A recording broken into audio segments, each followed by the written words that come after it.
I was with my mother when she was diagnosed with breast cancer. I was with her when she was told her cancer had returned. I was also with her the day she died 5 years after her original diagnosis.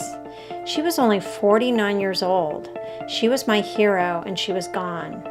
I was determined to empower myself to avoid the same fate. I took action by focusing on prevention, and I monitored my efforts with medical infrared technology, or what some would call breast thermography. After utilizing my strategy for over 20 years, I relocated from Los Angeles to San Luis Obispo, California. I soon discovered that most doctors and women in the area were not aware of thermography. This was unacceptable to me. When I decided that I wanted to put the word out that thermography is a wonderful alternative for women of all ages, all breast types, totally non-invasive.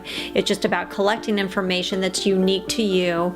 All of a sudden, it seemed to be that I had basically poked the hornet's nest. This was not just at a local level. It was much bigger than that. We had poked a hornet's nest worth multi-billions of dollars annually. Their false and misleading propaganda included press releases, aggressive advertising, and even FDA warning letters, not only to us, but also to others who were attempting to expose the fraud and collusion. The radiologist groups and the cancer societies and even the FDA have basically sided with the companies and organizations who have a vested interest in mammography, and that's very disturbing. Mammography is the greatest fraud ever perpetrated upon women in this nation, and indeed in the world. This is not the way to go, that this is a seriously flawed approach.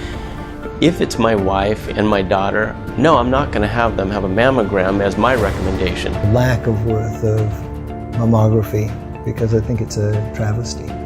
Women who get their annual mammogram are at higher risk for breast cancer. Mammography is an outdated study.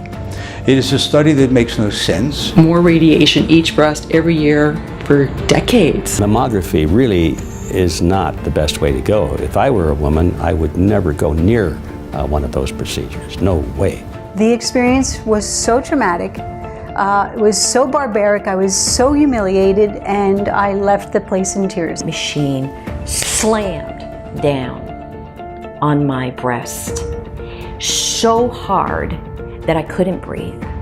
The incredible pressure put on the breasts. 25 years, 90,000 women, and they found that mammograms did not reduce breast cancer mortality rate, not even by 1%.